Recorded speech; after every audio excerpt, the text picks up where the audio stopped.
جی بسم اللہ۔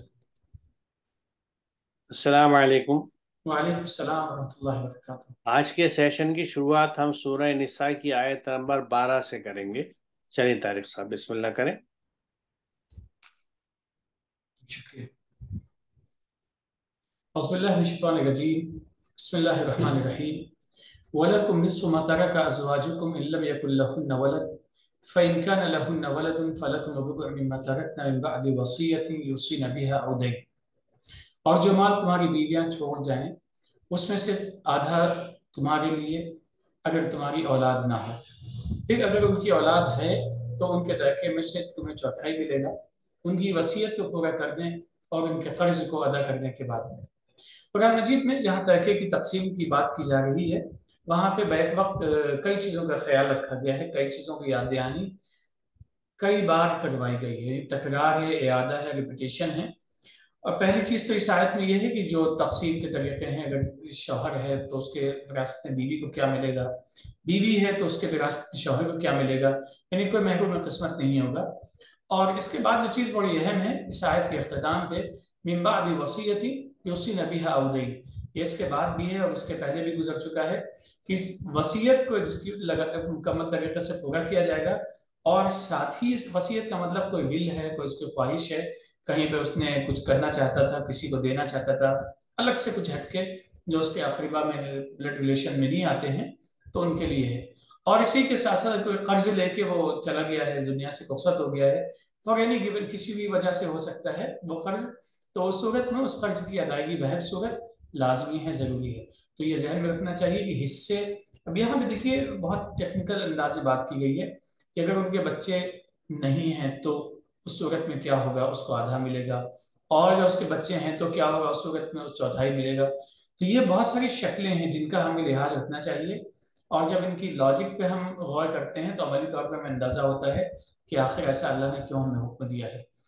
لیکن ساتھ ہی ساتھ میں یہ بھی ذہن میں رکھنا چاہیے وصیت کی تکمیل میں کمی نہیں ہونی چاہیے، کوئی وصیت ہے مرنے والے کی اور اس کے سر پہ کوئی دینداری ہے تو اس کو بھی پورا کرنا ضروری ہے۔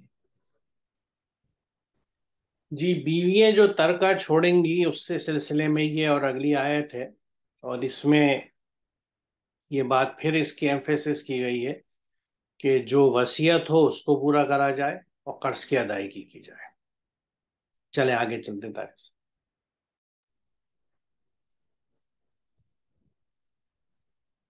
وَلَهُنَّ الرُّبُعُ مِمَّا تَرَكْتُمْ إِن لَّمْ يَكُن لَّكُمْ وَلَدٌ فَإِن كَانَ لَكُمْ وَلَدٌ فَلَهُنَّ الثُّمُنُ مِمَّا تَرَكْتُم مِّن بَعْدِ وَصِيَّةٍ تُوصُونَ بِهَا أَوْ دَيْنٍ، اور ان تمہاری بیوی یا بیویوں کے لیے ایک چوتھائی حصہ ہے اگر کسی ہی بیوی سے تمہاری اولاد نہ ہو، پھر اگر تمہاری اولاد ہو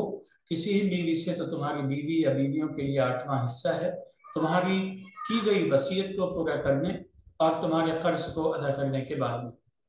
یہاں اس آیت کو سمجھتے وقت یہ بات ذہن میں رکھنی چاہیے، ہماری سوسائٹی میں یہ مشاہدہ ہے کہ جب شوہر کا انتقال ہو جاتا ہے اور بچے بڑے ہوتے ہیں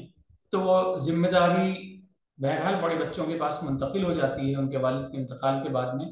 اس طریقے سے فیصلہ کرنے کی تمام صلاحیتیں، پاور، اتھارٹی وہ بھی ان کی طرف شفٹ ہو جاتی ہے۔ لیکن اس کا ایک سائیڈ ایفیکٹ یا جزوی طور پہ اس کا منفی پہلو یہ بھی ہوتا ہے کہ وہ خاتون کل جو فیصلے لینے میں مختار کل اگر نہیں تھی تو کم از کم اس کے اپنے بھی کچھ ایریا تھے جہاں وہ فیصلے لے سکتی تھی، کیونکہ بہرحال شوہر کے ساتھ تو بہت سارے معاملات میں شریک تھی۔ لیکن شوہر کے انتقال کے بعد میں چونکہ اس کو اونرشپ اس کو منتقل نہیں ہوتی ہے، اس کی حصہ داری اور ساجھے داری اس کے وراثت میں جب نہیں دی جاتی ہے تو وہ ایک خاموش تماشائی بن جاتی ہے گھر کے اندر، اور اس کے اپنے نفسیاتی طور پہ بہت ہی کچل جاتی ہے، یعنی ہم کہہ سکتے ہیں کہ نفسیاتی طور پہ اس کا اندرون بالکل ختم ہو جاتا ہے یا ختم کر دیا جاتا ہے۔ غالباً اسی وجہ سے اللہ تعالیٰ نے اس کا بھی حق رکھا ہے کہ اگر شوہر کا انتقال ہوتا ہے تو اس کی بیوی یا بیویوں کو بھی اس کے وراثت میں باقاعدگی کے ساتھ میں حصہ دیا جائے گا، اور بچے ہیں تب بھی، نہیں ہیں تب بھی، کوانٹٹی کتنی ہوگی یہ قرآن نے طے کی ہے، لیکن اس کو حصہ دیا جائے گا تاکہ وہ کسی بھی طریقے سے سپریس نہ ہو، ظلم کا شکار نہ ہو، اور اس کا جو اختیار ہے اپنی رائے کے اظہار میں اور اپنے فیصلے لینے میں وہ بڑی حد تک اس کے ہاتھ میں باقی رہے۔ جی میرے خیال سے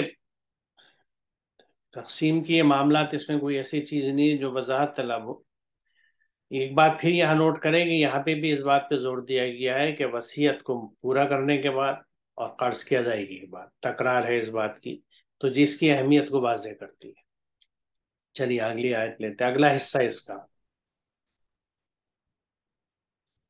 وإن كان رجل يورث كلالة أو امرأة وله أخ أو أخت فلكل واحد منهما السدس فإن كانوا أكثر من ذلك فهم شركاء في الثلث من بعد وصية يوصى بها أو دين غير مضار وصية من الله والله عليم حليم۔ اور اگر ایسے مرد کی میراث ہے یا ایسی عورت کی جو کلالہ ہے اور اس کا ایک بھائی یا ایک بہن ہو تو ان دونوں میں سے ہر ایک کو چھٹا حصہ ملے گا۔ پھر اگر وہ ایک سے زیادہ ہوں تو وہ سب ایک تہائی میں شریک ہوں گے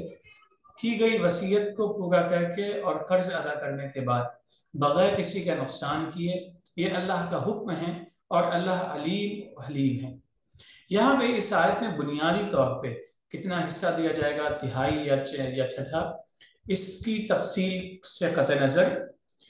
جو چیز ذہن میں مجموعی طور پہ رکھنی چاہیے کہ انسان کے مختلف حیثیتیں ہوتی ہیں انتقال کے وقت میں۔ کئی مرتبہ وہ اپنے پیچھے والدین کو چھوڑ کے جاتا ہے، کئی مرتبہ وہ بچوں کو چھوڑ کے جاتا ہے، کئی مرتبہ دونوں ہوتے ہیں، کبھی ان میں سے کوئی نہیں ہوتا ہے، صرف بھائی بہن ہوتے ہیں، بھائی یا بہن، کبھی صرف بہنیں ہوتی ہیں، کبھی ساتھ میں اولاد بھی ہوتی ہے، کبھی نہیں ہوتی ہے۔ تو یہ مختلف سیناریو ہیں جو انسان کی زندگی میں ہو سکتے ہیں۔ تو انہی سیناریو میں سے ایک یہ بھی ہے کہ جہاں پہ یا تو بھائی ہے یا بہن ہے، اس صورت میں بھی وہ محروم قسمت نہیں ہوگا اور اس میں وصیت میں اس کی سارے میراث میں حصہ دیا جائے گا۔ عملی طور پہ ایسا کم نظر آتا ہے، لیکن قرآن کیا حکم ہے اور اس پہ عمل کرنا ضروری ہے۔ اب اسی آیت کے جو آخری حصہ ہے اس میں پھر اعادہ ہے من بعد وصیت یوصی بہا او دین، جو وصیت کی گئی ہے، جو ول ہے، اس کو مکمل کیا جائے گا اور ساتھ ہی ساتھ میں کوئی دینداری ہے، قرض ہے، اس کو بھی دیا جائے گا۔ اس کے کرنے کے بعد تقسیم میراث ہوگی۔ یہاں پہ اس کے بعد میں غیر مضارن، کسی کو کسی بھی طرح کی کوئی تکلیف نہیں دی جائے گی، کوئی اذیت نہیں دی جائے گی۔ تقسیم میراث کا بنیادی مقصد یہ ہے کہ انسان کو تقویت پہنچانا، مال کے اعتبار سے اس کو مضبوط کرنا، مستحکم کرنا، کیونکہ زندگی گزارنے کے لیے مال کی ایک اہمیت ہے جس کا اعتراف خود قرآن نے بھی ہے، سہارے کے طور پہ لفظ استعمال کیا گیا ہے، لہٰذا دیا جائے گا۔ لیکن اس حق کی ادائیگی میں یا کسی بھی حق کی ادائیگی میں ایسا نہ ہو کسی انسان کو دوسرے کو تکلیف میں مبتلا کر دیا جائے۔ پھر دوسری چیز یہ بھی ہے کہ وصیت من اللہ، یہ جو باتیں کہی گئی ہیں ایسے نہیں جیسے ہم کیٹیگرائز کر لیتے ہیں، کر لو تو ٹھیک، نہ کرو تو نہ ٹھیک، اوکے مینیجبل ہے، ایسا کچھ نہیں ہے۔ تقسیم ہے، اللہ کا حکم ہے اور اللہ کا حکم ہے تو اس کی تعمیل ہمارے لیے بہرحال بالکل ویسے ہی ضروری ہے جیسے دیگر فرائض اور احکام کی تعمیل لازمی ہے۔ اور اگر ایسا نہیں کیا تو یہ بات ہم کو ذہن میں رکھنی چاہیے کہ اللہ علیم ہے، اس کو سب کچھ معلوم ہے۔ اگر ہماری سزائیں اور اس کا جو غلط کام کا غلط نتیجہ ہے فوری طور پہ ظاہر نہیں ہوتا، دکھ رہا ہے، تو یہ بھی ذہن میں رکھنا چاہیے اللہ حلیم ہے، اس کو اندازہ ہے کب کس کی کتنی سزا دی جائے گی اور اس کا جو بنایا ہوا نظام ہے اس کے تحت سزائیں خود بخود ملتی چلی جائے گی۔ لہٰذا اس میراث کی تقسیم سے اگر ہم غیر بلا وجہ بھاگتے ہیں تو یہ اپنے آپ میں گناہ ہے اور اس کے لیے سزا کے مستحق ہے۔ دیکھیں یہ جو سلسلہ ہے انہیریٹنس کا یا میراث کی تقسیم کا، جو اس وقت کا یہ سلسلہ اس آیت پہ پورا ہو رہا ہے، تو یہاں پچھلی آیتوں کو سب ذہن میں رکھیں تو ایک بات یہ سمجھنے کی ہے کہ اللہ تعالیٰ نے کوئی بھی شخص جو بھی مال چھوڑتا ہے وہ امیجیٹ اس کی فیملی کا حصہ نہ رہے، یعنی اس کی اولاد کے پاس یا اس کے والدین کے پاس، صرف انہی کے پاس نہ رکے بلکہ اس کی تقسیم۔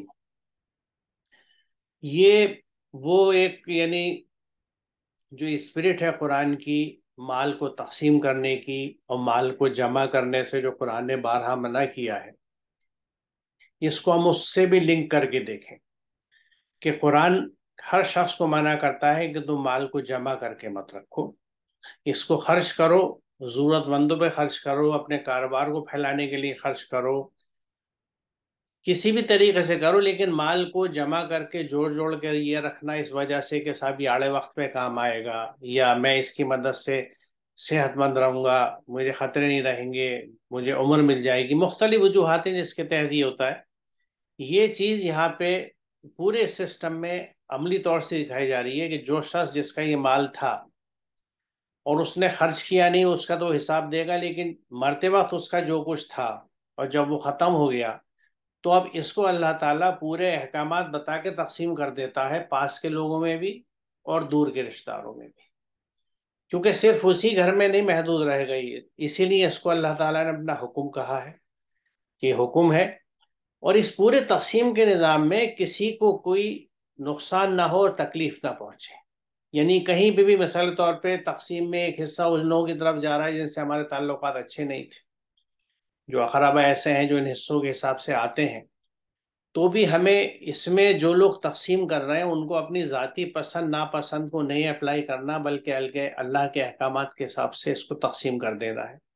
کسی کو نقصان نہیں پہنچانا، کسی کو اذیت نہیں پہنچانی، جس کا جو ڈیو ہے اسے دے دینا چاہیے اور فوری دے دینا چاہیے، اسے ڈیلے نہیں کرنا چاہیے۔ اور اس تقسیم میں بھی یہ خیال رکھنا چاہیے کہ مثال طور پہ کچھ چیزیں ہیں، جیسے مان لیجیے اراضی ہے یعنی زمین ہے، اب زمین جو ہے اور اس کو حصوں میں تقسیم ہونا ہے، تو زمین میں اگر کبھی کبھی ایسا ہوتا ہے کچھ زمین اچھی ہوتی ہے کچھ خراب ہوتی ہیں، ملکیت وہ پوری ہے، تو اس میں اس طرح کی ہم کوئی حرکت نہ کریں کہ جو ہمارے پسندیدہ لوگ ہیں ان کو ہم اچھی والی زمینیں دے دیں، اور جن سے ہمیں پسندیدگی نہیں ہے، جن سے کسی وجہ سے ناراضگی ہے، ان کو دوسری دے دیں اور کہیں بھی ہم نے تو تقسیم بالکل اللہ کے احکامات کے حساب سے کی جو طریقہ ہے، لیکن ہم اندر سے جانتے ہیں کہ یہ ہم کیا حرکت کر رہے ہیں۔ اور یہاں پہ یہ بات یاد دلائی جا رہی ہے کہ تم جو کچھ کر رہے ہو اللہ ہر چیز کا علم رکھنے والا ہے، وہ علیم ہے۔ آپ لوگوں کو دھوکہ دے سکتے ہیں، بات کو گھما پھرا سکتے ہیں، لیکن اللہ کو ہر چیز کی خبر ہے۔ تو یہیں پہ نہیں، اگر ہم اپنی پوری زندگی کے معاملات میں اس بات کا خیال رکھیں کہ ہم کسی کو دھوکہ دے دیں، کچھ وائٹ واشنگ کر دیں، کوئی غلاف چڑھا دیں کسی چیز کے اوپر، اپنے چہروں پہ چڑھا لیں، لیکن اللہ ہر چیز سے واقف ہے، وہ ہر بات کو جانتا ہے اور حساب لینے والا وہی ہے اور اسی کو ہمیں جواب دہی ہے۔ تو یہ تمام چیزوں کی وضاحت کی گئی ہے۔ اب دیکھیے اس میں جیسے 12 آیتوں میں تکرار آئی ہے کہ وصیت کی ادائیگی کے بعد، تو اس سلسلے میں کچھ اور ریلیونٹ آیتیں ہیں جنہیں میں چاہتا ہوں کہ اگر ہم سامنے رکھیں گے تو ہمیں چیزیں اچھی یاد رہیں گی۔ یہاں پہ تم پر فرض کیا گیا ہے کہ جب تم میں سے کسی کی موت کا وقت آ جائے اور اس نے مال و جائیداد چھوڑی ہے تو وہ والدین اور قریب کے لوگوں کے لیے معروف طریقے سے وصیت کرے، یہ لازمی ہے متقین پر، یعنی یہ وصیت کرنا لازم کی گئی ہے متقین پر۔ متقین کون ہے؟ جو اللہ کے قوانین کی اتباع کرتے ہیں، جو اللہ کے احکامات پہ چلتے ہیں، ان پہ یہ بات فرض کی گئی ہے کہ جب موت کا وقت قریب آ جائے، اچھا کسی کو معلوم ہے کیا موت کب آئے گی؟ جب ہمیں نہیں معلوم موت کب آئے گی تو اس کا مطلب ہے ہم پہلی فرصت میں، یعنی جب ہمارے پاس مال اسباب کچھ اکٹھے ہوں، ہم اپنی وصیت لکھ دیں، کیونکہ جب یہ بات کہی جا رہی ہے کہ اور اس نے مال و جائیداد چھوڑی ہو، تو جب مال و جائیداد آپ کے پاس آ گیا تو آپ ہمیں فوراً یہ سوچ لینا چاہیے کہ یہ چیز جو آئی ہے اب ہمیں اسے چھوڑنا بھی ہے۔ اگر امیڈیٹلی ہم اسے کہیں انویسٹ نہیں کرتے، کریں گے بھی تو بہرحال مال تو ہمارا ہے، اس سے چاہے کوئی فیکٹری لگے، کارخانہ چلے یا کوئی کوآپریٹو چلے، وہ مال ہمارا ہے، تو ان کو امیڈیٹلی والدین یعنی اپنی وصیت کر دینی چاہیے، اور والدین اور قریب کے لوگوں کے لیے معروف طریقے سے وصیت کریں۔ اب یہ بات ان سیشنز میں بارہا ڈسکس ہو چکی ہے کہ معروف چیزیں کیا ہیں، اللہ کے احکامات ہیں، کہ جب ہم امر بالمعروف کی بات کرتے ہیں، حکم دیتے ہیں کس چیز کا؟ ان تمام اچھی باتوں کا جو اللہ تعالیٰ نے حکم دیا ہے، کیونکہ اچھی باتیں وہی ہیں جو اللہ نے بتائی ہیں، جو اللہ کے احکامات قرآن میں جو طریقے بتائے گئے ہیں، وہی معروف ہے، وہی بیسٹ ہے۔ تو جب معروف طریقے سے وصیت کرے تو اس کا مطلب ہے وصیت کرتے وقت بھی اللہ کے احکامات کو ذہن میں رکھا جائے۔ یقیناً جہاں جس کی ضرورت ہے اس کو حساب سے پروپورشنٹلی اس کو زیادہ دیا جائے، لیکن یہاں یہ بات یاد رکھیں کہ وصیت کرنا فرض ہے، لازم ہے، اور اللہ تعالیٰ نے یہ بات کہی ہے کہ یہ متقین پر لازمی ہے، یعنی جو لوگ جو اللہ کے احکامات کی پرواہ نہیں کرتے تو انہیں تو کسی بات کی نہیں پرواہ، انہیں تو یہی نہیں پرواہ قرآن میں لکھا ہوا کیا ہے میں اسے سمجھ لوں تاکہ اس پہ عمل کر سکوں۔ جب قرآن کی تئیں ہی لاپرواہی ہے، عدم توجہ ہی، اعراض برتا جاتا ہے، قرآن کو اگنور کیا جاتا ہے، اس کو ایک ریچول کے طور پہ، ایک رسم کے طور پہ، ایک بخشنے بخشوانے کے لیے، برکتوں کے لیے، خیر کے لیے، جو ہمارے ازمپشنس ہیں، کیونکہ اللہ کی کتاب سے ہدایت لینے کے علاوہ جو کچھ ہم کام کرتے ہیں اس پہ ہمیشہ سوال یا نشان ہے، کیونکہ کتاب ہدایت ہے تو ہدایت کے لیے آئی ہے۔ تو جب قرآن کو ہی اگنور کیا جاتا ہے تو اللہ کے احکامات بھی اگنور ہوتے ہیں۔ لیکن یہاں بہرحال اس چیز کی وضاحت کی گئی ہے، اور یہ ہمیں ذہن میں رکھنا چاہیے کہ وصیت کا معاملہ کتنا اہم ہے۔ دوسری جو میں آیت دکھانا چاہوں گا کہ اگر وصیت میں، یعنی اگر کسی کو ڈر لگا کہ وصیت کرنے والا کسی کا حق مار لے گا یا غلط کام کرے گا تو اس نے صلح صفائی کروا دی تو اس پر کوئی گناہ نہیں ہوگا۔ یہاں دیکھیے، یہ جو یعنی صلح صفائی تو ہے، لیکن اس میں اہم مقصد جو ہے وہ فصلحہ کا ہے، یعنی اصلاح کا پہلو ہے اس میں، کہ اگر کہیں پہ کسی نے تقسیم کے وقت پہ انجسٹس کر لیا ہے، جو وصیت لکھ رہا ہے، تو اس میں یقیناً کس کی ضرورت زیادہ تھی؟ ایک بچہ ہے، وہ پڑھ رہا ہے، اس کے بھی 10 سال کی پڑھائی باقی ہے، تو اس کو کچھ زیادہ رقم رکھی گئی اس وجہ سے اس کی تعلیم کے لیے، تو کہیں کسی کا حق تو نہیں مارا جا رہا۔ تو چونکہ جو چیزیں لکھی جاتی تھی ان پہ گواہ مقرر ہوتے تھے، گواہ اپنے ہی لوگ ہوتے ہیں، تو ان کے سامنے جب یہ تحریریں آ جائیں تو اگر اس میں لگے انہیں کہ بھئی کہیں پہ کسی کے ساتھ انجسٹس ہو رہا ہے، کھلی ناانصافی ہو رہی ہے، اور جو ایک طرح سے فساد کا موجب بنے گی، تو وہ اس کی اصلاح کرا سکتے ہیں سمجھا کے، جو وصیت کرنے والا ہے کہ دیکھیے اس میں یہ پہلو ہمیں لگتا ہے، اس میں جھگڑے ہوں گے بعد میں، اس لیے آپ اس پہ ایک نظر دوبارہ ڈال لیں اور اس کی اصلاح کر لیں، تاکہ یہ سسٹم جو ہے یہ آپ کے جانے کے بعد کسی فساد کی وجہ نہ بنے۔ کیونکہ عموماً میں نے دیکھا ہے، اور آپ میں سبھی لوگ اگر دیکھیں، کہ جو لوگ مال چھوڑ کے جاتے ہیں ان کے جانے کے بعد ان کے خاندان میں، گھروں میں عموماً جھگڑے زیادہ ہوتے ہیں، کیونکہ تقسیم ہوتی نہیں ہوتی ہے تو انصاف پر مبنی نہیں ہوتی، جسٹیفیکیشن کے ساتھ نہیں ہوتی، تو یہ بات یہی کہی جا رہی ہے کہ اس میں کوئی برائی نہیں ہے، یعنی آپ جو اس پہ انٹرونشن کریں گے، مداخلت کریں گے کسی کی ذاتی زندگی میں، معاملات میں، تو اس پر اللہ کہہ رہا ہے کوئی گناہ نہیں ہے، بلکہ حقیقت یہ ہے کہ اصلاح کا ہر کام ضروری ہے، اور ہر مسلمان کا تو یہ کام ہے کہ وہ اس طرح کی چیز کرے کہ جہاں کوئی فساد ہوتا ہو یا جب توقع ہو فساد کا خطرہ ہو، وہاں اس کو روک لے۔ تو جو لوگ انوالوڈ ہوتے ہیں وصیت لکھنے میں یا وصیت کے وکیل بننے میں یا گواہ بننے میں، وہ اس کو بھرپور انداز سے دیکھ اور سمجھ لیں۔ جیسے جو عموماً رچ فیملیز ہیں ان کے اپنے وکلا ہوتے ہیں، لائرس ہوتے ہیں، وہ ول بھی تیار کرتے ہیں، تو اب ان کی ذمہ داری ہے کہ وہ یہ نہ سوچیں کہ مالک کو ہم خوش کر دیں تاکہ فیس اچھی ملے، بلکہ وہ یہ دیکھیں کہ اس میں کہیں پہ انجسٹس ہو رہا ہے، کیونکہ وہ فیملی سے واقف ہوتے ہیں۔ نہیں واقف ہوتے تو آپ پوچھ سکتے ہیں کہ بھائی جو ڈسٹریبیوشن آپ کر رہے ہیں مال کا، اس میں کون کون لوگ انوالوڈ ہیں، اور اس کے بعد اس میں اگر آپ کچھ کمی سمجھتے ہیں تو آپ، بلکہ یہ کہا گیا ہے کہ اس میں آپ اصلاح کرا دیں۔ اس سلسلے کی آخری آیت ہے جو میں نے یہاں دکھانے کے لیے چنی ہے، کہ یہ کیفیت بتاتی ہے انسانوں کی کہ تم یتیم کی عزت نہیں کرتے اور رغبت نہیں دیتے مسکین کو کھانا کھلانے کی، اور تم مال میراث سمیٹ سمیٹ کر کھاتے ہو اور مال سے بہت زیادہ محبت کرتے ہو۔ یہ جو ایک انسان کی کیفیت ہے اور جو ہم اپنے چاروں طرف دیکھتے ہیں، اس کو یہاں بتایا گیا ہے، وارننگ دی گئی ہے کہ تم مال میراث جو ہوتی ہے اس کو سمیٹ سمیٹ کر کھاتے ہو، ادھر سے بھی مل جائے ادھر سے بھی مل رہا ہے، اور اکثر آپ دیکھیں گے فیملیز میں جھگڑا یہی ہوتا ہے کہ یہ مجھے کم مل رہا ہے، مجھے زیادہ مل جائے۔ اور مال کی جو محبت بے انتہا ہے، اس کو یہاں ایک برائی کے طور پہ اللہ تعالیٰ نے دکھایا ہے۔ تو ہمیں اس بات کا خیال رکھنا چاہیے کہ جب بھی میراث کا معاملہ ہو، پہلی بات تو ہمیں یہ یاد رکھنی ہے کہ ہم اگر تھوڑی سی بھی حیثیت والے ہیں، ہمارے پاس کچھ مال ہے، کچھ دولت ہے، ایون مکان بھی ہمارا رہائشی ہے، تو ہمیں اپنی وصیت کرنی ہے، وصیت لکھنی ہے، اس پہ گواہ مقرر کرنے، اور معروف طریقے سے، یعنی اللہ کے احکامات کی روشنی میں وصیت لکھی جائے گی۔ اور جس نے وصیت لکھی ہے اس کا جب انتقال ہو جاتا ہے تو اس کی وصیت ادا کی جاتی ہے، اس کے مال کا پورا اسیسمنٹ کرنے کے بعد، ویلیویشن کے بعد،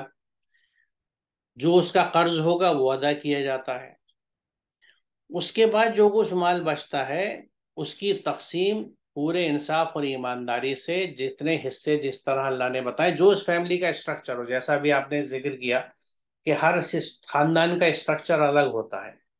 کہیں پہ بیٹے، کہیں بیٹیاں، کہیں بھائی، کہیں بہن، کہیں والدین ہیں یا نہیں ہے، اولاد ہے یا نہیں ہے، یہ سارے سینیریوز یہاں بیان کر دیے گئے ہیں۔